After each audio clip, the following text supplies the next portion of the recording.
Following the exciting presentations by our crowd pitching companies on urban solution and sustainability and digital economy earlier, this segment will highlight cybersecurity capabilities and technology offers from the consortium's industry members. We will first hear a few words from Professor Abhik, Lead Principal Investigator and Academic Director of the Singapore Cybersecurity Consortium. Hello and welcome to this session where I will introduce you to the Singapore Cybersecurity Consortium. It's an effort which helps in the cybersecurity ecosystem development in Singapore and supported by the National Research Foundation. It is anchored at the NUS School of Computing. My name is Abhik Roychoudhury and I am a professor at the National University of Singapore. So the Singapore Cybersecurity Consortium was established on 1st of September 2016. Over the years, we have gathered a wealth of experience. It's really a nationwide platform for tripartite engagement between industry, academia, and government agencies. The goals are three-pronged: awareness, adoption, and translation of cybersecurity technologies. So we want awareness, the companies to be aware of the technologies, adopt them, and also help out in terms of the translation so that the research aspect is also brought into the companies. All of this is with the goal of growing an innovation ecosystem, specifically in cybersecurity. So as I mentioned, this is a tripartite engagement. So it's an engagement between Singapore public agencies, industry members, and institutes of higher learning. And we are very, very proud to host a number of industry members who are Singapore registered companies with interest in cybersecurity. So these are the 22 industry members whom we are very proud to host at different levels of membership. Mitsubishi, Standard Chartered, Olam, and several other companies who are very, very active members. In terms of membership of the public agencies, we are engaging with public agencies such as NRF, CSA, EDB, NSCS, IMDA, MHA, MENDEF, GovTech, and others. And in terms of the IHLs, or the Institutes of Higher Learning, definitely all the IHLs in Singapore, including NUS, NTU, SUTD, SMU, and SIT, as well as A-STAR, they are part of the consortium, and they are engaging very, very actively in some of the activities. The consortium is really part of the National Cybersecurity R&D program. The National Cybersecurity R&D program contains many, many other components. So this is really nestled inside the program and is one component of it. There are many other components in the NCR program, including National Satellites of Excellence, the National Cybersecurity R&D Lab, and so on. In terms of governance, the steering committee is headed by Professor Chen Suhan, who is the Deputy President of Research and Technology at NUS, with membership from CSA, NUS, NTU, SUTD, SMU, and SIT. And in terms of the management committee, we have membership from NUS, NTU, SMU, SUTD, as well as IPI, and also our executive director, she is also a member of the management committee. What we do, as I mentioned, we are going on this three-pronged endeavor. So it's really about awareness, adoption, and translation. In terms of awareness or training or tech update, we do hold a number of efforts, including the annual cybersecurity camp. So this is an effort or an initiative which many of our members found quite useful. It provides a workshop, a two-day workshop on trending topics with industry applications, as well as hands-on learning. Apart from this annual camp, we are also very pleased to host a number of quarterly technology talks where we give project showcases, latest technologies and trends, and so on. So there is a continuous, it's really not a one-time engagement, but there is a continuous engagement that we do with our members. In terms of adoption, we conduct a lot of discussions to alleviate the pain points, and we want to make sure that these discussions are done in such a way that people feel comfortable to discuss some of the problems they are facing in terms of cybersecurity technologies. So that's why, apart from the large group meetings like the technology talks, we hold small group meetings as in special interest groups where we can do knowledge and idea exchange as well as R&D partnership exploration. We also, moving on towards the translation, we also hold an annual Wild and Crazy Ideas Day, You can think of it like a pitching party where people can come and pitch ideas. And this really helps. From my experience, I've seen this really helps for the industry members and the academics to understand each other. It really helps at the ground level because the industry members would also want to present the problems in a way that is accessible or of interest to the academics, and similarly for the academics. So both ways would try to meet the other halfway round.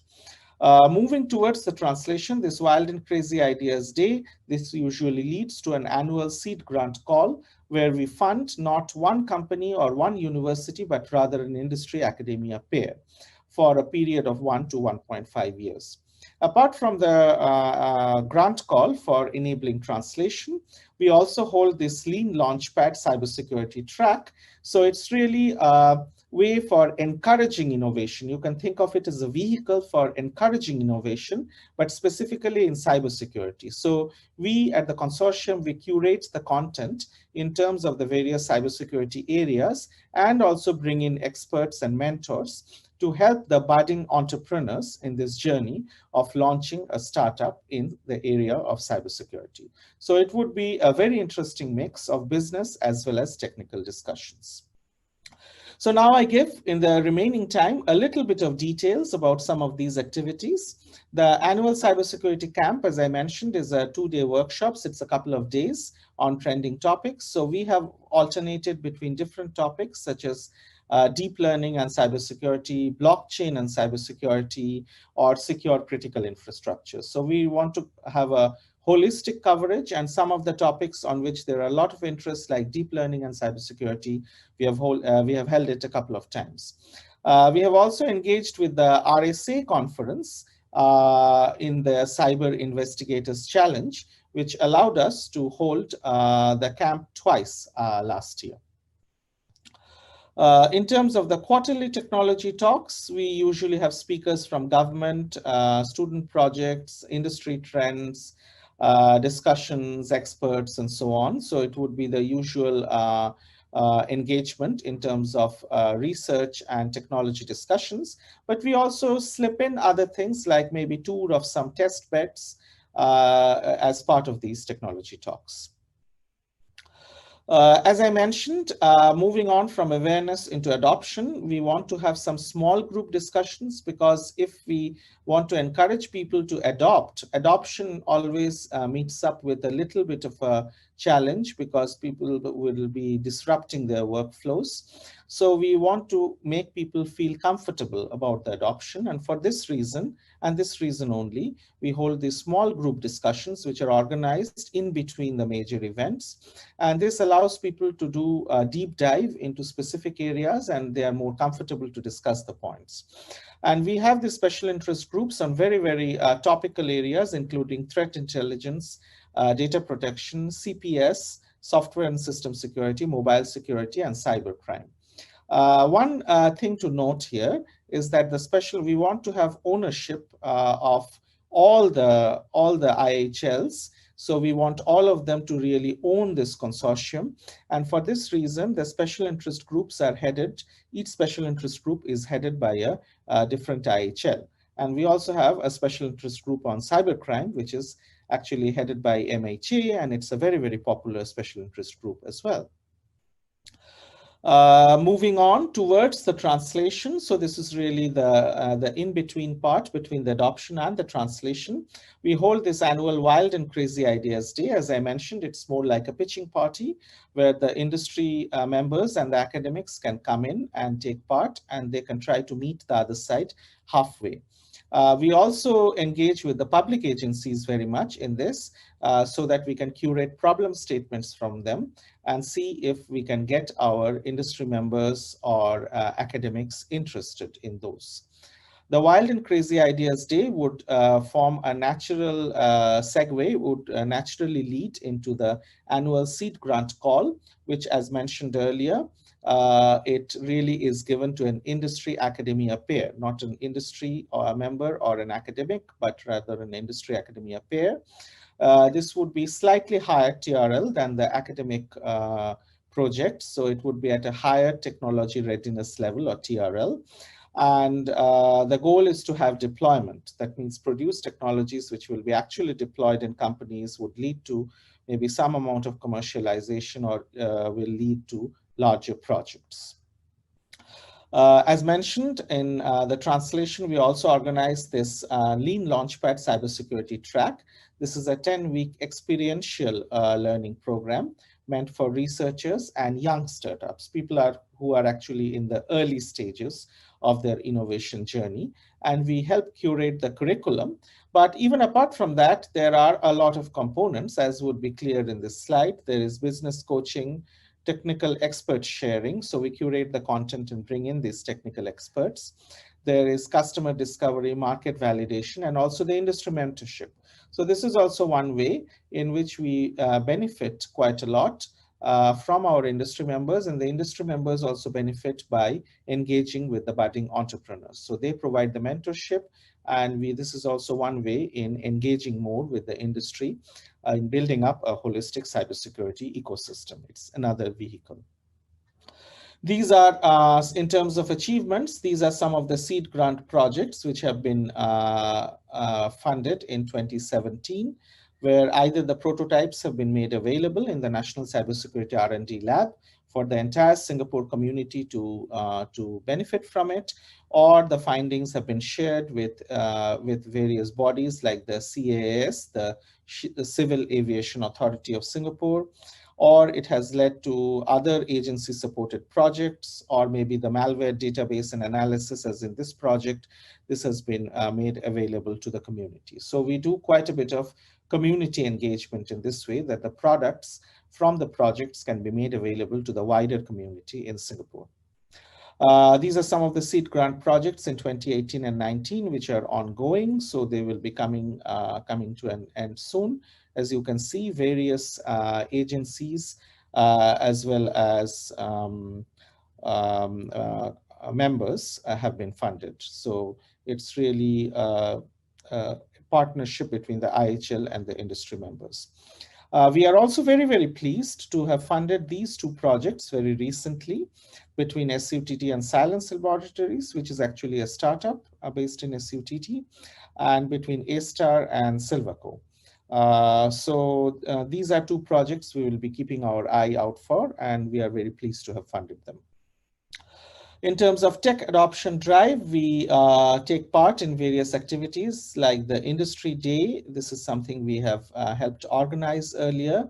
We take part in the Cybersecurity Innovation Day organized by CSA.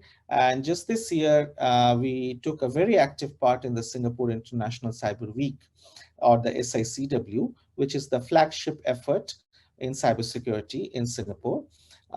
So we have been taking part in it, but this year we also held our annual workshop in 2020 as part of the SICW, which was a novel way of engaging further with the community. Also, of course, we have broader community connections. This goes without saying. So we take part in many, many other conferences, Black Hat Asia, RSA Conference, Interpol World, and so on. So I'll not mention all of them, Singapore FinTech Festival. So of course, we maintain these broader community connections, and we also engage with experts in other cybersecurity ecosystems like in London, Los Angeles, and so on, so that they can also share some of it, some of their expertise to help grow our ecosystem. So please do join us if you are an industry member, or if you are considering industry membership rather, if you are an industry colleague, please do join us.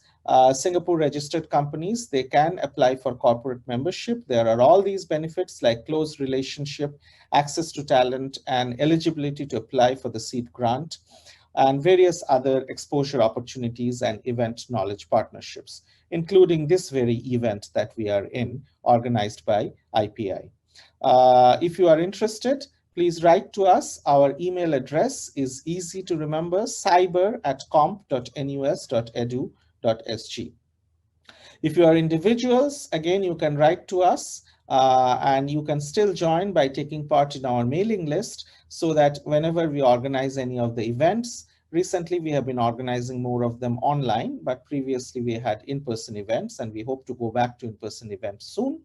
So you can get notified of those events, and we certainly welcome your participation in the events. So please do write to us at cyber@comp.nus.edu.sg.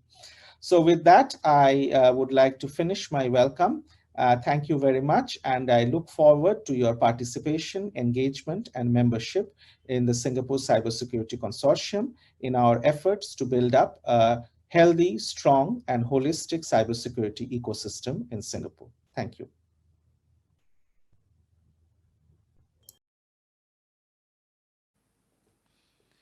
Thank you very much, Professor Abhik. Before we proceed on to the presentations, we would like to remind you to submit any questions during the presentations on our Pigeonhole Q&A platform by scanning the QR code at the top right corner of your screen or visiting the website at pigeonhole.at/techinno1. Representatives from the speakers' companies will also be on the platform to answer your burning questions about their projects and technologies. Without further ado, the first speaker who will be presenting about their cybersecurity capabilities is J. Prakash from Silence Laboratories. Hello everyone, this is J. Prakash, founder of Silence Laboratories. Today we will be discussing our product, which is focusing on seamless multi-factor authentication. But first of all, thanks to Cybersecurity Consortium Singapore, Enterprise Singapore, and other partner organizations for giving us this opportunity to discuss our product and technology. So what do? We are very hardly trying to balance the usability and security in the authentication solutions across different platforms and services. And this leads to three domains. One is login, second is ride sharing, and third is last mile delivery authentication. We will be talking about first two today. So we aim to be the library for every possible authentication that we can come upfront in our daily life. And our portfolio products includes these three, as we discussed before. So let's go one by one. Our first application of the developed multi-factor authentication framework is two-factor authentication to support login. Basically, you have a correct username and password pair and a token device, which together form this ecosystem of two-factor authentication. And these are the popular forms of two-factor which you might have encountered. In the first one, you have to enter a code received from SMS. In the second one, the code is generated in the app itself and you have to enter wherever required. And the third one, which is the most promising and most usable, is where you have to approve or deny just on a tap. So what is the problem then? It seems all good. But if you see the numbers, only 12% of Gmail users actually use TFA. So the notion is that if not mandated by services such as banks and very hard security requirements, then the two-factor is not used at all. And if it is used, even now, the SMS-based OTP forms a big share of the users, and this has been outdated because of security concerns. Additionally, all the existing products don't verify if the token and the login device are with the same person at the same time. So we explored the experience. In this figure, you will see there is experience versus time graph. And the moment the person, the user, is requested to open the application, search for the code, and type in the browser, there is a dip in the experience. And that is the core reason why people don't use TFA in their daily life with different applications. So we propose two seamless authentication solutions. First one is pure based on user interventions. Second one is pure based on sensing and sensor fusion algorithms. We'll be talking about the second one. So the multi-factor authentication that we have produced is much different from the existing TFA solutions in the market. Apart from verifying the codes, we do also verify if the user is actually in the proximity with the login device and the token device or not. We can also support continuous authentication, which is not supported by traditional authentication mechanisms. On top of it, we do also verify that while there is an attempt of login, the device which is registered as a token device is actually with a cognitive human. And these three forms the pillar of a very secure and usable solution. And ultimately, when we studied the experience of the users, our experience map shows a very promising scenario wherein the experience does not dip, because we only suggest user to search for the phone and just lift or touch it and just make a gesture, and the person will be authenticated. There is no code. And still, we promise it is way more secure than the existing TFA solutions. Then we also find the use case of our solution in ride and driver authentication mechanisms. Let's see what this is about. So currently in all the ride-sharing ecosystem, there is no verification between driver and the rider. And because of this, multiple problem arises, and which is very much vivid from different headlines of the newspapers. If there is no verification of the driver and the rider, it leads to user convenience during busy hours, because it might happen that the driver or the rider will just get wrongly paired. They might have entered the wrong passenger's place, or the passenger might go in the wrong car. And this will ultimately lead to bad experience, enhancement in the trip delays, and also possibility of a crime because of the side channel that it has opened up. So we are after this particular problem. And to give an idea about the business cases, this problem leads to customer churning. If the customer faces a bad experience, the driver might also just leave the platform. And as a whole, this leads to around $20 million loss to different companies in the ride-sharing economy. So we made a very seamless ride authentication mechanism, which has two portions. The one library sits in the rider application side and one on the driver application side. And this graph shows how the flow is and what the experience actually is. The flow will go very similar to the current ride booking systems. When you call the cab, wait for the cab. But we come in the moment the cab and the passenger come in the vicinity. So the moment the passenger will open the door of the cab and enter inside, we start to run the verification mechanism and see if they have been paired correctly in the same physical space. And a notification comes as a pop-up on both the sides of the driver and the rider. And the trip will only start if they are physically co-located and they have been paired correctly. And the whole experience is very seamless because the user and the rider has not to speak up the code or to communicate through any channel. It all happens in the background and it's very seamless. And that is what we are trying to bring up to the system. And apart from this, we also have multiple other fronts where the applications that we have developed can be used. You might have seen multiple instances in Singapore itself where the guards patrol around and they tag on different locations to verify that they actually visited those locations. And this is very dominant across universities, hospitals, and other infrastructures. But this needs some hardware in form of RFID tags, and the guards have to do some manual effort. But our library can just sit in the phone of the guard, and the guard can just walk around, and we will just verify if the guard walked to the place that the guard was actually suggested to go to. Similarly, we can also use our application to verify if the delivery was correct or not, if the delivery was sent to the correct address or the attempt was correct or not. So our code pitches that we have developed some libraries which help in verifying and authenticating contexts and interactions. And it's very lightweight and very seamless. And we are very open to exploring opportunities where this can be used.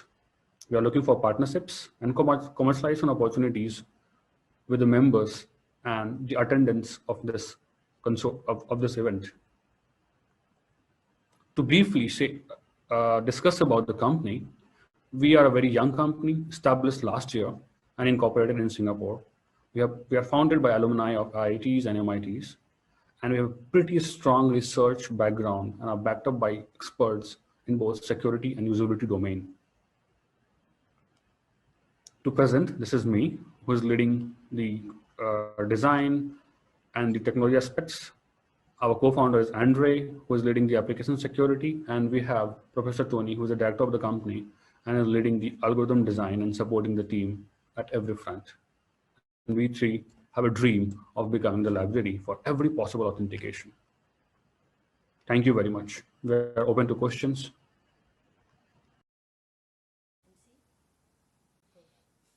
Thank you very much, Jay, for that presentation.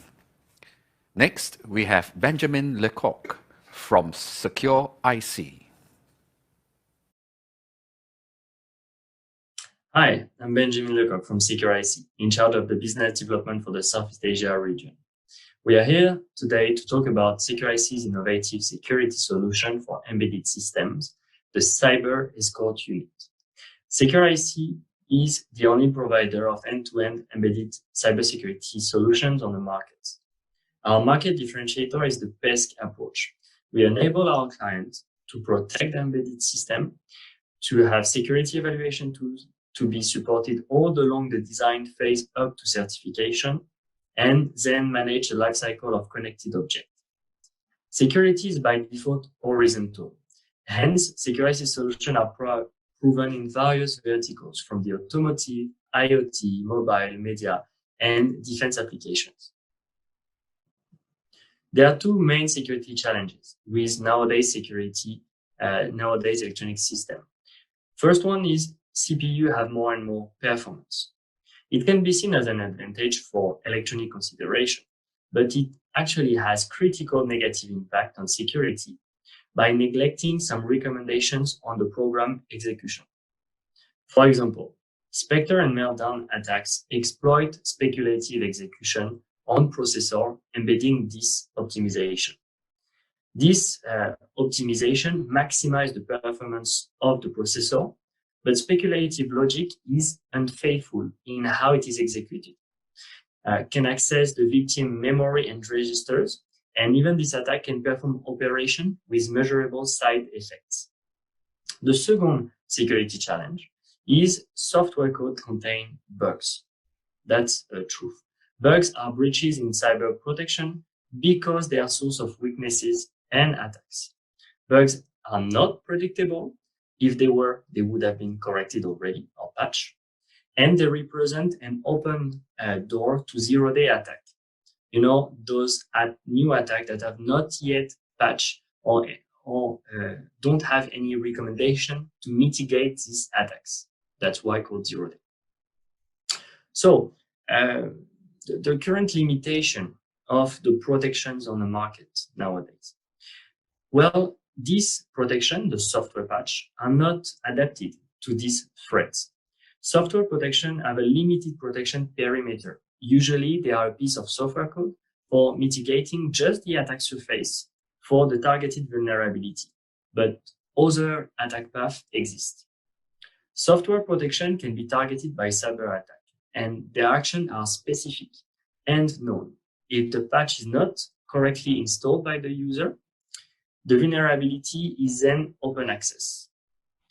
Also, software protection have a long detection latency, whereas the attack payload are just a few instruction and clock cycles. So usually the damage is done before the software protection is activated. Patch and pray paradigm is not a sustainable model for cybersecurity protection. The protection should be sought at the conception of the CPU to ensure a very limited attack surface in the future. The Cyber Escort unit is a solution developed and marketed by Secure IC. It is ready to market already. This hardware protection operates along the CPU to check for the integrity of the executed code and its control flow.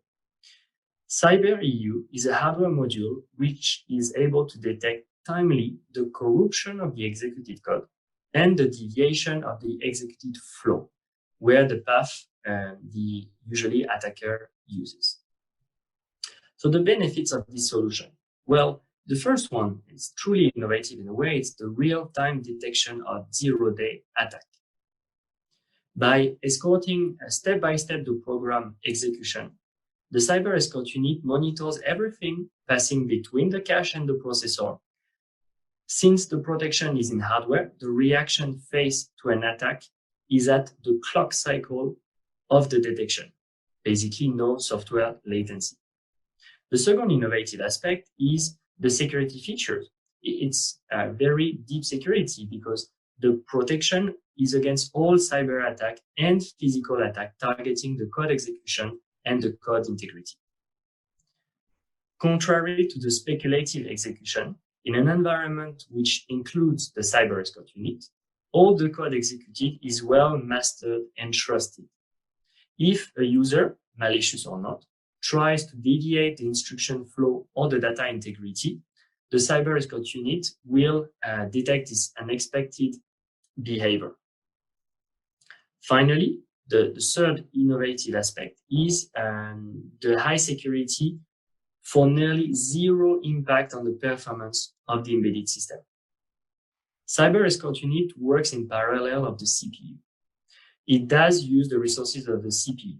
CPU's performance stay the same with or without the Cyber Escort unit. High symbolic impact on the market. It is exceptional that the security does not impact the performance in a system on chip. That's why it's also truly innovative. So let's talk about concrete use cases. The first one is it's ideal for the secure boot, to have a robust secure boot process. It's a protection of security critical and a cryptographic application related. So this operation or application are very sensitive and a privileged target for the attacker. So it's important to make sure that the code executed, for example, in the case of the secure boot, can be trusted even against zero-day attack. The second use cases would be the hardware Trojan or software Trojan detection. How the Cyber Escort unit works to enable detection of hardware Trojan? Well, when the Trojan is triggered by software or hardware, and whatever is the payload of the hardware Trojan, the Cyber Escort unit will detect any alteration in the code execution or the code integrity, and then raise an alarm to the CPU when the Trojan tries to manipulate its target. Finally, the Cyber Escort unit is great to register cyber attack signature, because in terms of forensic threat analysis, the Cyber Escort unit will report in the log all the deviation of the executed flow. So basically, it can be used to identify the typical signature of an attack and hence reverse the advantage. In conclusion, Secure IC is looking for customer and investment partner. If you would like to know more about the Cyber Escort unit technology or about Secure IC's state-of-the-art security solution for electronic system, embedded system, in terms of protection, in terms of security evaluation tools, or in terms of expert support, even to reach the highest certifications on the market, feel free to reach to us. We'll be happy to share with you more technical information afterwards. Thank you.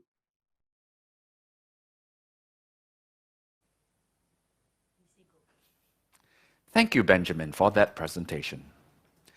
Our next presenter is Oleg Ishanov from Acronis. Hi everyone, I'm Oleg from Acronis, and today I'm telling you about Cyber Protect, which is our new protection technology for MSPs and IT professionals. So what is Acronis? Acronis is a leader in cyber protection globally. So we have our offices in 33 countries with headquarters in Singapore and Switzerland. So we already do more than 300 million in billings and more than 50,000 partners globally. So what kind of problem we're solving? first of all, we want to provide the cyber protection to all our users. So what it is. So cyber protection allows you to achieve safety, accessibility, privacy, authenticity, and security of your data and systems. So what safety gives you? Safety is when you have a copy of your data always available. Accessibility is that you can access data whenever needed and for every location. Privacy means that you can granularly control access to your data. Authenticity means that it will not be modified unintentionally. And security is that this data will not be stolen.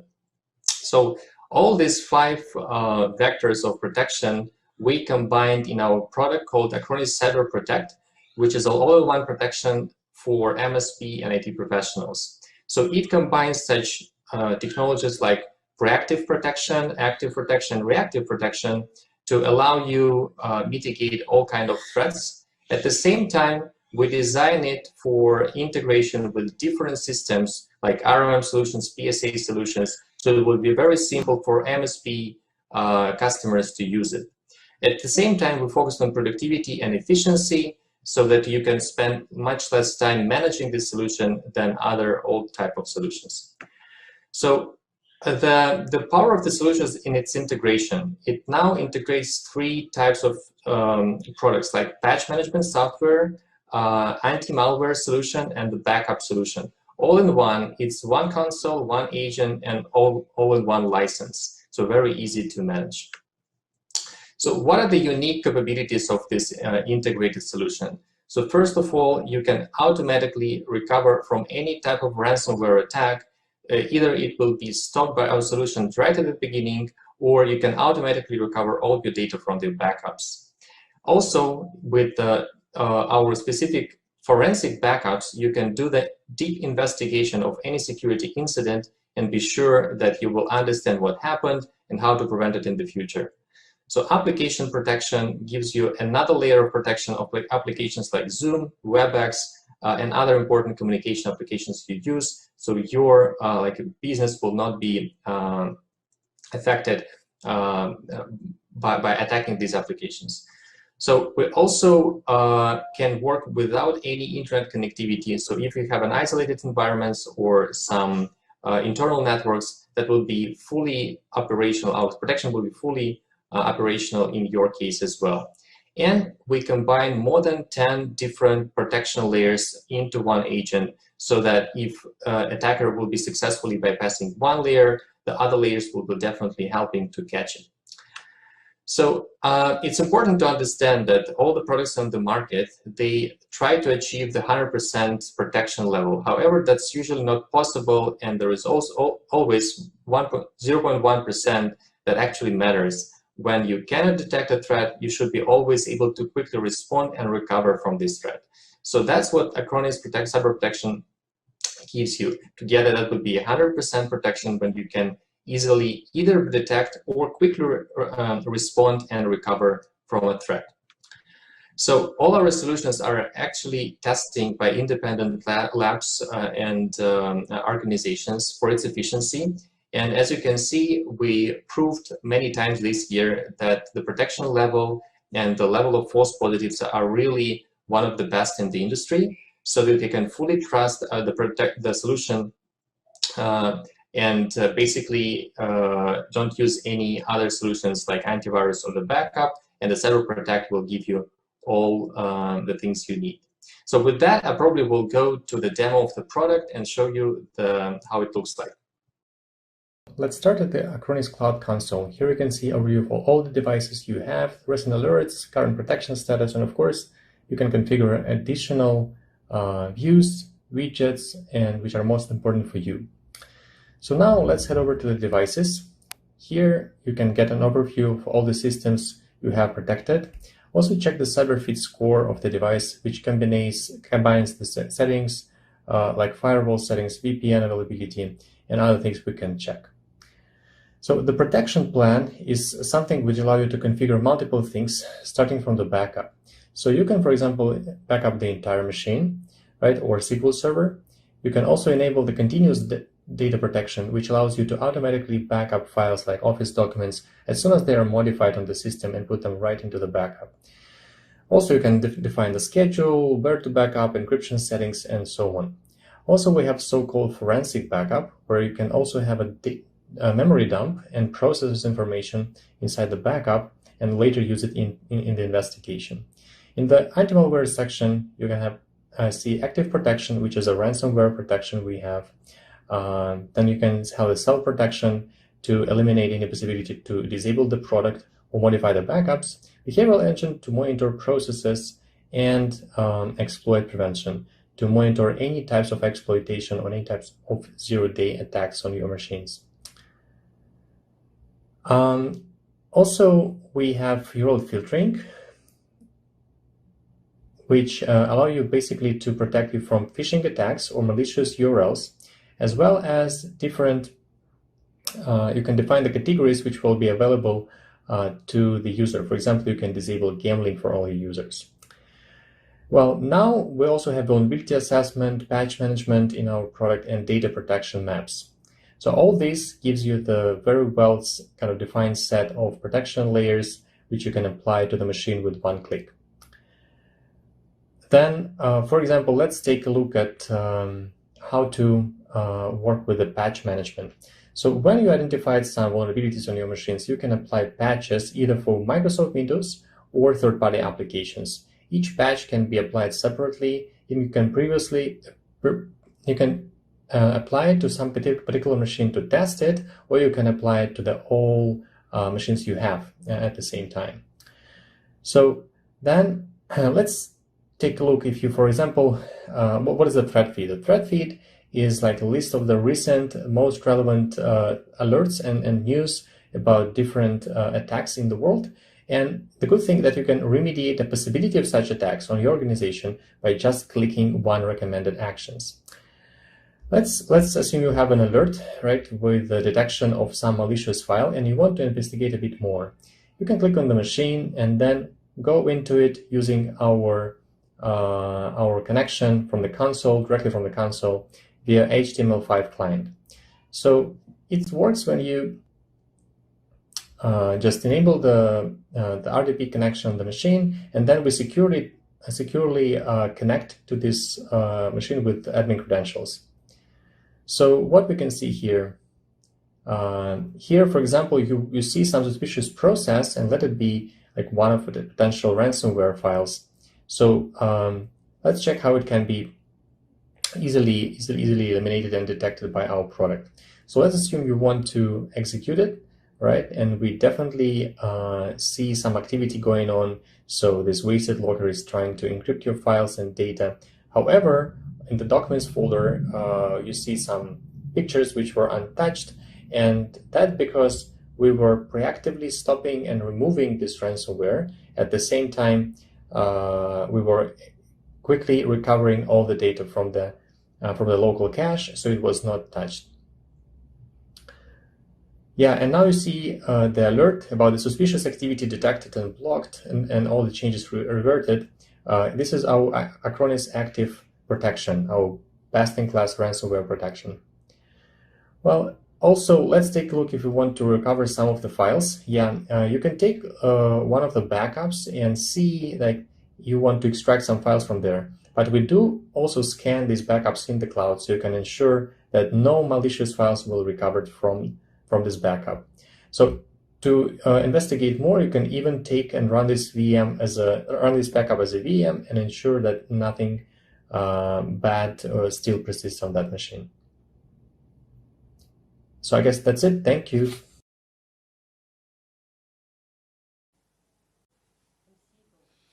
Thank you, Oleg, for that presentation. Our final presenter for this segment is David Ong from Attila Cybertech Private Limited. Good afternoon, ladies and gentlemen. Thank you for the opportunity to present to you on the topic of ADPICS data diode protecting the availability and integrity of ICS. My name is David Ong of Attila Cybertech. Let me give you a very quick intro of what we do at Attila Cybertech. Our primary focus is on cybersecurity of ICS, and in general we call operational technologies. Some of the examples would be critical infrastructures, DCS, PLCs, SCADA, and data analytics for plant and factory optimization. Now, the drivers for this market is due to the integration of OT and IT. There are more and more, and towards Industry 4.0, Internet of Things, IoT as in short, or industrial IoT, right? At Attila, we follow a framework which is closely adhering to the NIST model by the Americans, National Institute of Standards Technology framework, and it follows a life cycle. This life cycle is identify, protect, detect, respond, and recover. So the problem in this industry is that due to the integration of IT and OT, there are more and more challenges that OT has never before encountered, which now has surfaced itself in terms of cybersecurity gaps. And to solve this problem, people has deployed systems to connect to the OT systems to collect data and information to monitor the network.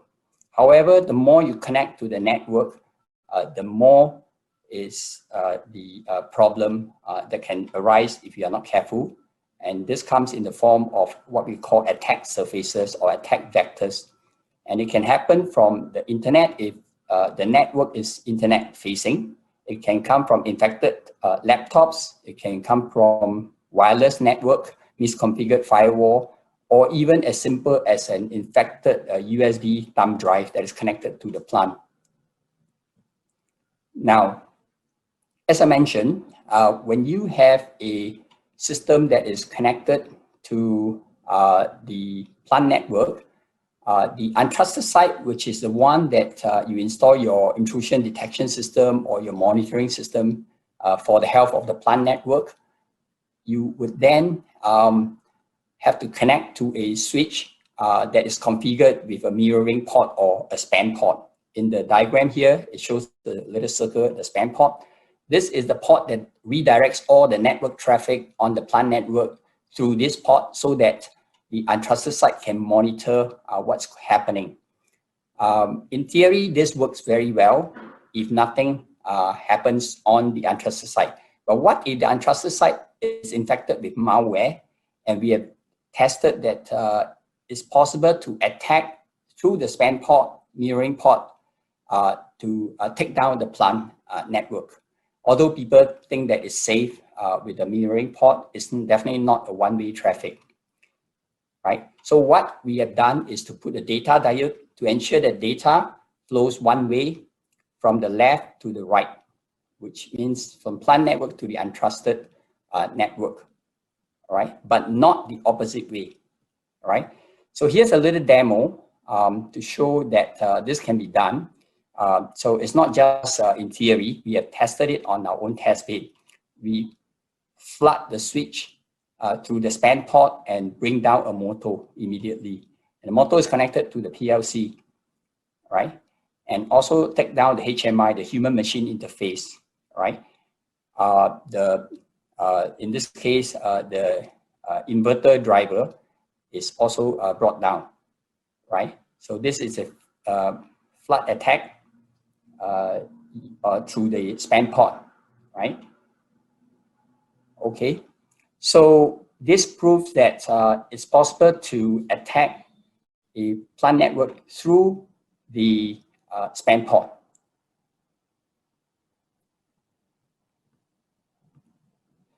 Now, so what we did is just a little experiment back in our own lab. In the real world, since 2010, there's this high-profile Stuxnet malware that have attacked the nuclear facility in Iran.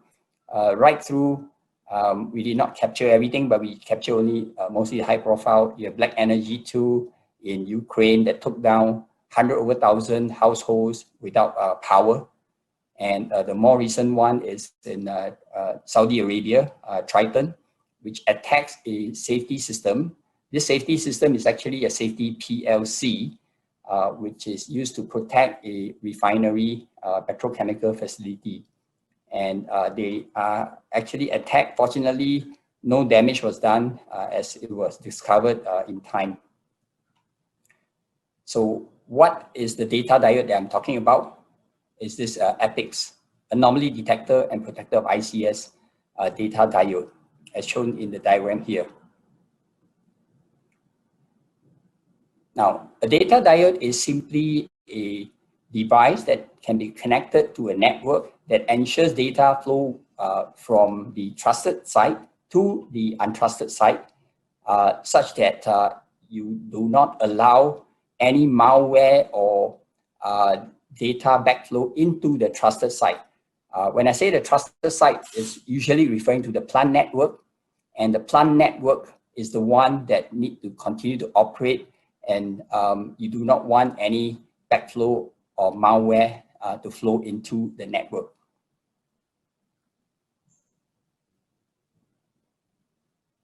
Besides using it in an environment where you have a plant operation, plant network, the data diode that we produce can also be applied to a network that you are using to collect data for data analytics. As we all know, AI, machine learning is very popular these days. And in order to collect the data, live data, you will need to then connect to a live network. And typically what happens is that this data will be collected through a span port and then into a cloud, which is in a remote location and typically internet facing.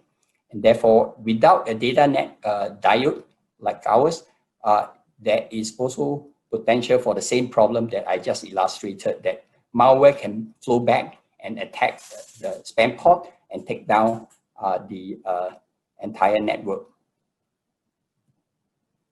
Now, what we are looking for is to have go-to-market agreements around the region beyond Singapore, if there's interest from overseas.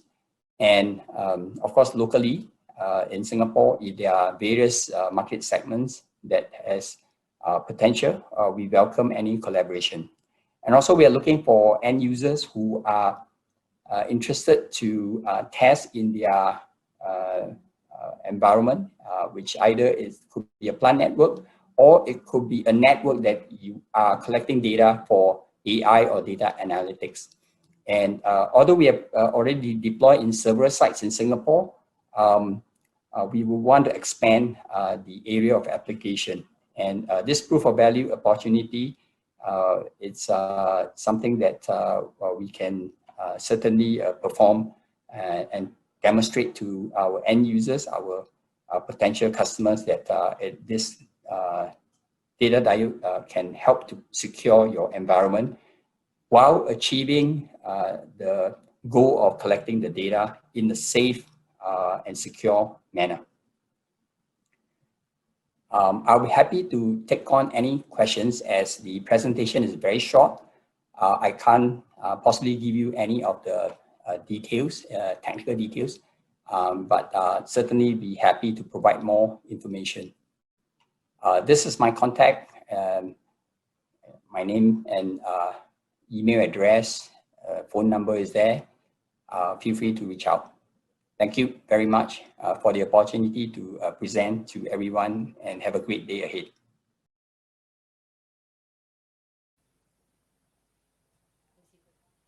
Thank you, David, and a big thank you to all the presenting companies. We will now have Dr. Vivy Suhendra, Executive Director of the Singapore Cybersecurity Consortium, to close this segment. Good afternoon, ladies and gentlemen. Thank you for attending Singapore Cybersecurity Consortium Industry Day 2020. 4 of our member companies have presented their technology offers, and I hope you will find one or more that meets your cybersecurity needs. More broadly, I hope they also have given you a good idea of their expertise domains and capabilities for potential partnerships, even if the solutions presented here are not exact matches to what you are looking for at the moment. So to recap, we have heard from Silence Laboratories with expertise in multi-factor authentication technology, emphasizing high usability with human in the loop. Secure IC with expertise in embedded systems protection, bridging the gap between software cybersecurity and hardware security for critical applications. Acronis with expertise in comprehensive data protection, integrating AI-powered threat detection, data backup and recovery, and endpoint management. Attila Cybertech with expertise in industrial control systems and operational technology, holistic protection, and cyber hardening. We invite you to connect with them at our virtual booth or the TechInnovation meeting platform. You can find the presenters or their colleagues under the Singapore Cybersecurity Consortium affiliation. Professor Abhik Roychoudhury, in his opening address, has also shared about the consortium platform for sustained engagement with cybersecurity innovation efforts in Singapore. So his presentation showed the different ways that researchers, companies, as well as public agencies could participate in the various stages of innovation, from gap identification and ideation, research and development, to technology transfer and commercialization, and not to forget facilitating market adoption. So if you are not already members, I would like to invite you to consider joining the consortium platform, whether it is to access the technological advances, co-develop solutions, play a part in bringing research outputs to market, or give inputs to inform the direction of research towards new innovations. Our membership is open to entities based in Singapore, but if you are based overseas, we are always happy to exchange knowledge and collaborate on common objectives related to cybersecurity. So please feel free to get in touch. I would like to conclude with a note of deep appreciation to all who have supported us, the National Cybersecurity R&D Program for their strong support and guidance, IPI Singapore and TechInnovation for the great partnership, all our consortium members for their engagement and expertise contribution, and all of you in the audience who have shared your time with us this afternoon. I wish everyone valuable encounters and fruitful collaborations to follow. Thank you.